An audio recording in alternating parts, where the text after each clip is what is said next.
एक प्रसंग भक्तमाल में आता है श्री घाटम जी का कि ये जन्म से जैसे किसी को संस्कार दिए जाते हैं भक्ति के, किसी को संस्कार दिए जाते हैं कार्यकलाप विविध प्रकार के, इनको संस्कार ही इसी बात का मिला हुआ था, चोरी करने का।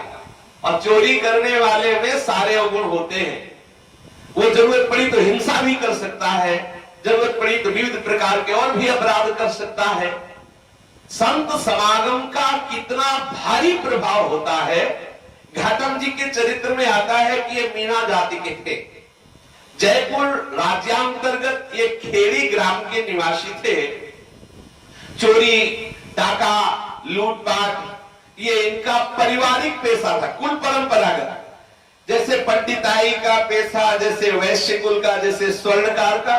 तो यद्यपि जन्मे थे मीणा जाति में, खेड़ी ग्राम में, पर इनके बाबा परबाबा भी यही करते चले आ रहे थे, चोरी का धंधा था। और वो बैठ के यही सिखाते थे किस हथकंडे से किसके कितने रुपए कैसे मारे जाते हैं। जन्म से ही चोरी के संस्कार थे, क्योंकि पिता भी चोर और बाबा भी चोर, कुल परंपरागत चोरी इनके यहाँ होती चली आ रही थी। एक बार ये वन में किसी को लूटने की तलाश में घूम रहे थे कि संयोगवश देखा कि किसी वृक्ष के नीचे रोमांचित होते हुए, अश्रु प्रवाहित करते हुए कोई संत बैठे हुए हैं। और वो संत भगवान श्री कृष्ण के ध्यान में मगन थे। नजदीक गए, ऐसे संत के दर्शन से तत्काल पाप नष्ट होते हैं। दरस परस अघनाश, दर्शन से, स्पर्श से, संभाषण से तत्काल उसी क्षण। तीर्थों का लाभ तो बहुत काल में मिलता है, लेकिन देखो संतों के दर्शन का लाभ। देखा संत को, बड़ा हृदय में शीतलता मिली, हृदय में बहुत अच्छा लगा। नजदीक गए, मन हुआ इनको प्रणाम करें। झुक करके प्रणाम, पहली बार किसी को प्रणाम किया। बड़े लंबे चौड़े तगड़े थे, पहली बार किसी को प्रणाम किया। संत ने देखा कोई आया हुआ है, दृष्टि डाली। महात्मा ने इनको देखा कि प्रणाम कर रहे हैं, बड़ा आनंद आया कि देखो इस जीव पर प्रभु की कृपा हुई है। यद्यपि ये जितने भी अवगुण है सबका सरदार है अवगुणों का, क्योंकि जो चोरी करेगा, लूटपाट करेगा, सब अवगुण अपने आप आ जाते हैं उसमें। दृष्टि पड़ते ही घाटम जी के हृदय में बात आने लगी कि ये कौन सा सुख है जिस सुख में इनके अश्रु प्रवाहित हो रहे, रोमांच हो रहा, और एकांत वृक्ष के नीचे न कोई भोग सामग्री है, न कोई व्यवस्था है, कोई है ऐसा महान सुख जिस सुख में लगे हुए हैं। मैं कौन से सुख में लगा हूं और ये किस सुख में लगे हुए, ऐसा अंदर से चिंतन चलने लगा। महात्मा जी ने कहा बैठ जाओ, जल्दी तो नहीं है। बोले अब हमारा कार्य जो उसमें सब जल्दी ही जल्दी रहता है, पर आप कह रहे हैं तो बैठ जाते हैं। समीप बैठ गए। कहा देखो बेटा, जीवन बहुत कीमती है, इस जीवन को सदैव भगवत चरणारविंद में लगाना चाहिए, कोई असत कार्य नहीं करना चाहिए। क्या करते हो? उन्होंने कहा चोरी करता हूं, डाका डालता हूं, लूटपाट करता हूं। अरे कितना अपराध वाला कार्य करते हो। ये चोरी करना, डाका डालना, ये तो बहुत निंदनीय कार्य है। दूसरों का धन चुराना, दूसरों को पीड़ा देना, देखो इससे लोक परलोक सब नष्ट हो जाता है। मेरी बात मान लो, तुम्हारे ऊपर भगवान की कृपा हुई जो तुम हमारे पास आए, आज के बाद नियम लो, तुम चोरी नहीं करोगे। घाटम जी ने हाथ जोड़ा और कहा संत भगवान, ये कदापि नहीं हो सकता, क्योंकि ये हमारी जीविका है और बचपन से हमें हमारे पुरखों ने सिखाया है चोरी करना, नियम दिया है, संकल्प करवाया है कि कभी ये धंधा छोड़ना नहीं। तुम तो आज मिले हो, बचपन से जिन्होंने हमें पाला है वो हमें नियम दिया, हमारी पीढ़ियों से धंधा चला रहा है, ये हमारे कुल परंपरागत ये चोरी करना कर्म है, इसलिए हम इसे त्याग नहीं सकते। महाराज ये छूट नहीं सकता, आप चाहे जो कुछ कहे। हमारे पिता ने हमसे कहा है कि बेटा मरते दम तक ये अपना धंधा न छोड़ना। हम ये नहीं छोड़ सकते, पर आप पर भी हमारी विशेष श्रद्धा हो रही है, हमारे हृदय का खिंचाव हो रहा है। आप इसके सिवा और जो चाहो उपदेश दे दो, आप जो कहोगे। हमारा स्वभाव है कि हम जो ठान लेते हैं वही करते हैं। यदि आपको वचन दे देंगे तो हम आजीवन वही करेंगे जो आप कह दोगे। बस एक बात छोड़ दो, लूटपाट और चोरी की बात मत कहो कि ये बंद करो, ये नहीं कर, आप और जो बोलो सो सब मान लेंगे। संत भगवान ने कहा कि यदि ऐसी बात है तुम चोरी छोड़ नहीं सकते तो ठीक है, हम भी कहते हैं चोरी करो, लेकिन तुम 4 बात हमारी मान लो। पहली बात, सदैव सत्य बोलना। देखो संतों की कैसी करुणा बरसती है। बोले तुम करो लूटपाट, चोरी करो, पर 4 बात हमारी मान लो। बोले हाँ, एक बात नहीं मानूंगा, केवल ये कि चोरी बंद नहीं करूंगा, और आप 10 बोलो तो मान लूंगा। बोले पहली बात है कि आप सदैव सत्य बोलना, और दूसरी बात यह है कि साधु सेवा में रुचि रखो। कभी कोई संत दिखाई दे तो प्रणाम करो, आदर से नम्रता से बात करो। कभी तुम्हारे घर आ जाए तो उसे भूखा मत जाने दो, उसको जल पिलाओ, भोजन पाओ, उसकी सेवा शुश्रूषा करो। दूसरी बात है साधु सेवा। और तीसरी बात है कि आज के बाद बिना प्रभु को अर्पण किए हुए ना जल पाना ना अन्न पाना। और चौथी बात है, कहीं भी अगर भगवान की आरती हो रही हो तो बिना आरती दर्शन किए जाना नहीं। देखो कितनी सुंदर बात है। सदैव सत्य बोलना, बन गए सत्य बोल, सत्य का जो आश्रय ले लिया तो सच्चिदानंद में तो उसकी चित्तवृत्ति लगी जाएगी। जो दूसरी बात साधु सेवा करने का भाव है, ये वो सिद्ध औषधि है भौरों की। साधु सेवा जिसने करना, पर है बड़ा कठिन। संत सेवा का निर्वाह कर ले जाए बहुत कठिन बात है, बहुत ही कठिन बात है, क्योंकि बड़े विचित्र विचित्र कोटि के दृश्य आते हैं और भगवान भी परीक्षा लेते हैं। कोई भी संत समागम से सुधर सकता है। तो घाटम जी को दूसरी बात कही कि आप सदैव साधु सेवा करना। पहली बात कि सत्य बोलना, दूसरी बात सदैव साधु सेवा करना, और तीसरी बात बिना प्रभु को अर्पित किए हुए ना पाना। ऐसा करना चाहिए, बिना भगवान को प्रभु को अर्पित किए हुए कुछ भी मत पाओ। यदि जल भी पीना है तो राधा वल्लभ लाल की जय बोलकर अर्पित करके ही पाओ।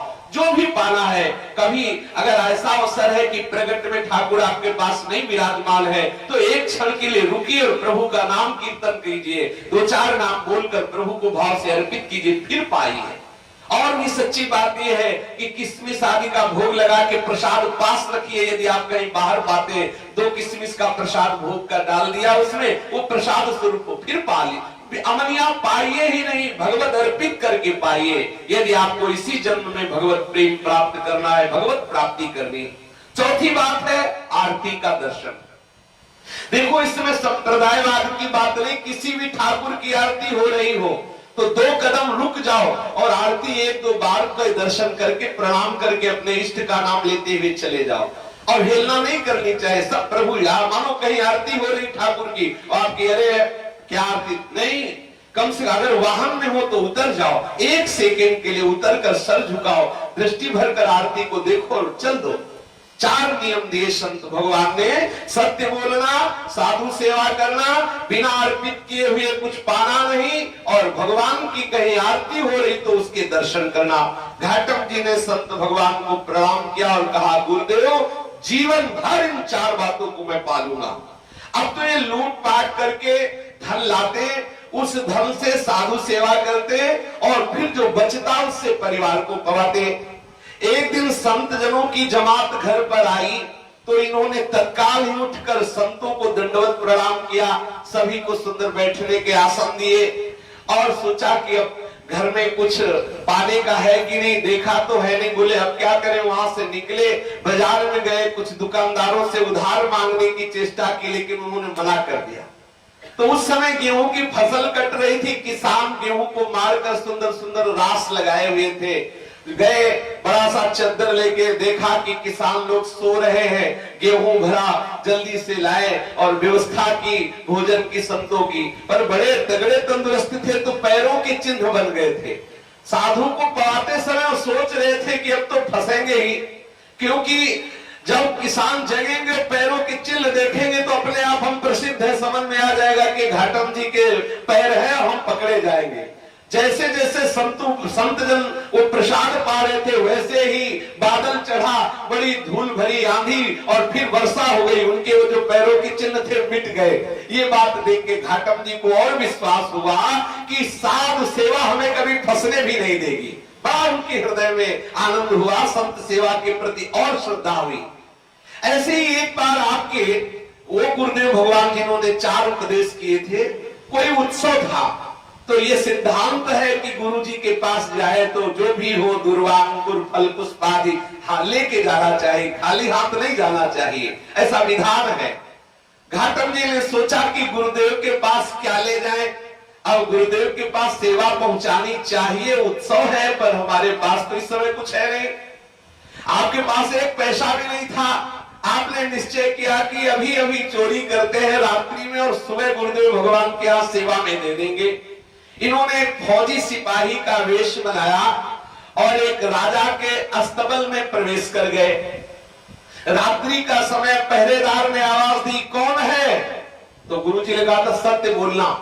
तो इन्होंने कहा चोर। पहरेदार ने सोचा चोर होगा तो चोर काहे को कहेगा, कोई ये राजा का पर्सनल आदमी है, तभी ये विनोद में निर्भय होकर कह रहा है कि चोर है। सिपाही के वेश में थे ही, सुंदर जो राजा के घोड़े थे उनमें से एक बढ़िया घोड़ा लिया और उस पर सवार होकर के निकले। आपकी वेशभूषा देख करके पहरेदारों ने फिर पुनः इनको नहीं रोका। अब ये एक उत्तम प्रजाति का घोड़ा लेकर उस पे आरूढ़ होकर बड़ी शान से ठसक से निकले तो किसी की हिम्मत ही नहीं पड़ी कि कोई संशय कर सके। अब रात्रि का समय था, वहां से चले, सोचा कि घोड़े को कहीं बेच देंगे। प्रातः काल ब्रह्म मुहूर्त में मंगला आरती ठाकुर की हो रही थी। उन्होंने सोचा कि गुरु जी की आज्ञा है कि आरती हो तो जरूर दर्शन करना चाहिए, तो घोड़े को बांध दिया और आरती के दर्शन करने के लिए गए। तो पहरेदारों को पता चला कि वो तो घोड़ा लेके बाहर गया है और राजा का कोई आदमी होता तो सबको सूचना होती। इसका मतलब वो वास्तविक चोर ही था जो बोल के गया कि मैं चोर हूं। अब तो राज सैनिकों ने पीछा किया और वहां आए जहां पेड़ से एक घोड़ा बांधकर घाटम जी आरती का दर्शन करने गए थे। सिपाहियों ने देखा घोड़ा तो वही था, पेड़ से बना हुआ, परंतु उसका रंग बदल गया। देखो ठाकुर जी के प्रेमी भक्तों की आज्ञा पालन करने से कैसे चमत्कार होते हैं। उसका रंग बदल गया, श्याम रंग का घोड़ा श्वेत रंग का हो गया। सिपाही वहां घेरे खड़े कि घोड़ा तो यही है पर वो तो सांवला था, ये सफेद कैसे हो गया। इतने में आरती के दर्शन करके दंडवत प्रणाम करके चरणामृत लेके घाटम जी मंदिर से बाहर आए। सिपाहियों ने पूछा कि ये घोड़ा वही है जो तुम रात्रि में चुरा कर लाए? सत्य बोलना था। बोले हाँ मैं वही चोर हूं जो घोड़ा चुरा के लाया, पर वो घोड़ा तो सांवला था, ये सफेद कैसे हो गया? बोले ठाकुर जी जाने। हमारे गुरु जी ने कहा था आरती दर्शन करना, हम आरती दर्शन के लिए गए, इतने में ये घोड़ा सफेद हो गया, हमें पता नहीं, ये गुरु जी का ही कोई चमत्कार है। ये बात सुनकर सिपाहियों ने आश्चर्यचकित होकर घाटम जी को साथ लिया और घोड़े को साथ लिया और राजा के पास जाकर बताया कि ऐसी ऐसी बात है। घाटम जी की सत्यवादिता और गुरु वचनों पर दृढ़ निष्ठा देख करके राजा बहुत प्रभावित हुआ कि तुम वास्तविक चोर हो पर सत्य बोलते हो और संत आज्ञा का पालन करते हो, इसीलिए घोड़े का रंग बदल गया। जो प्रभु अपने जन के लिए ऐसा कर सकते हैं तो निश्चित हमारे ऊपर उनकी कृपा होनी चाहिए। हमारे ऊपर कृपा तभी होगी जब हम आपका सम्मान करें, क्योंकि आप ऐसे भक्त हैं। विशेष विशेष संपत्ति उनके नाम कर दी, घाटम जी के नाम। काफी संपत्ति लेकर के गुरु चरणों में दर्शन करने के लिए गए। गुरु जी पर अपार श्रद्धा घाटम जी की कि मुझ जैसे नीच चोरी करने वाले को भी राजा से जहां दंड मिलना चाहिए वहां सम्मान मिला। ये गए और गुरु जी को भेंट समर्पित की, उत्सव में सम्मिलित हुए और निश्चय कर लिया। फिर गुरुदेव से कहा, हे गुरु जी, जो आपने पहले बार मना किया था कि चोरी ना करना, आज मैं अपने आप से नियम लेता हूं कि जीवन में कभी चोरी नहीं करूंगा। आपकी कृपा से मुझे बोध हो गया कि मैं बहुत गलत कार्य करता था। निश्चय कर लिया मन में कि कभी चोरी नहीं करूंगा। अब तो काफी दिन हो गए सत्संग करते, साधु सेवा करते। अब उनके मन में ठाकुर जी के प्रति ललक हुई कि यार कैसे ठाकुर होते, कभी मिले तो, काफी दिन हो गए जब ठाकुर जी नहीं मिले तो गुस्सा आ गया उनको। उन्होंने ठाकुर जी से नाराज होकर के कहा कि पहले तो मैं यूं ही खाता, अब तो नहा कर खावा छाओ, गल में माला माथे तिलक, थारे निमित्त लगावा छाओ। ठाकुर जी पहले तो मैं बिना नहाए खाता था, अब आपके लिए मैं नहा के खाता हूं और आपको अर्पित करके खाता हूं। और देखो पहले मैं कभी कंठी माला तिलक नहीं था, आपके लिए गले में कंठी धारण करता हूं, माला धारण करता हूं, माथे में तिलक लगाता हूं, केवल आपके लिए। मैंने तो एता कर दीना थाने की ना काई, घाटम दास जाति को मीना, तारोगे की नाई। प्रभु आपके लिए मैं इतना कर रहा हूं कि नहा के खा रहा हूं, तिलक लगा रहा हूं, कंठी बांधे हो आपके नाम की, आप क्या कर रहे हो? आप हमारे लिए क्या कर रहे हो? मैं जाति मीना जाति में पैदा हुआ हूं, क्या आप हमें दर्शन देंगे? क्या हे करुणा निधान, हे संसार से उद्धार करने वाले, क्या आप कभी मेरे नेत्रों के सामने आओगे? प्रभु इनकी ये बात सुनते ही तत्काल प्रकट हो गए। न जाने कौन से गुण पर दयानिधि रीझ जाते हैं। संतों के वचनों को सत्य करने के लिए सदैव प्रभु तत्पर रहते हैं। घाटम जी ने संत की शरण ली, ऐसा भाव प्रकट किया तो ठाकुर जी प्रकट हो गए, उनको दर्शन दिया। दर्शन पाकर महाआनंद में निमग्न घाटम जी परम भागवत बन गए। सत्संग के प्रभाव से देखो घाटम जी का जीवन पहले कैसा था और अब कैसा। उन्होंने स्वयं कहा है, प्रथम ये विचारे आज कहाँ घात मारे, अब ये उर्धारे साधु जन कब पधारे। पहले तो मैं सोचता रहता था आज कहाँ रात्रि में जाके हमला बोलना है, कहाँ चोरी करना है, और अब ये सोचता रहता हूं कि कौन से साधु कब पधारे, कैसे उनकी सेवा में मैं मगन हूं। प्रथम बल फिराते लूटी के माल खाते, अब जनन का बुलाते छीन के झूठ खाते। कितना परिवर्तन। पहले तो मैं बनबल में भटकता था लूटने के लिए, कहां से माल खींच लूं, और अब मैं संतों को पवा के उनकी जूठन पाने की लालसा रखता हूं, उनकी जूठन को छीन कर पाता हूं। अब फिरत नृप सिपाही हथकड़ी को पिन्हाऊं, अब फिरत जन घनेरे पाद रज सिर चढ़ाऊं। जब चोरी करता था, संत समागम नहीं हुआ तो सिपाही हथकड़ी लिए घूमते थे, कब बंदी बनाऊं, और जब संत समागम हो गया तो लोग चाहते हैं मेरी चरण रज अपने माथे पर चढ़ाने की। कसी विविध गति दुरंगी तब रहे दुष्ट संगी, अब सुमतियो उमंगी होए गए साधु संगी। कैसा दुष्ट था, कैसी दुरंग चाल चलता था, कैसा हमारा स्वभाव था। आज संत की कृपा से भगवत दर्शन हुए और भगवत भक्ति का हमारे हृदय में पूर्ण प्रभाव हो गया। इसलिए सर्वोपरि सत्संग है। संत संग से घोर दुष्ट भी महात्मा बन जाता है। शेष चर्चा की। श्री राधा वल्लभ लाल की जय।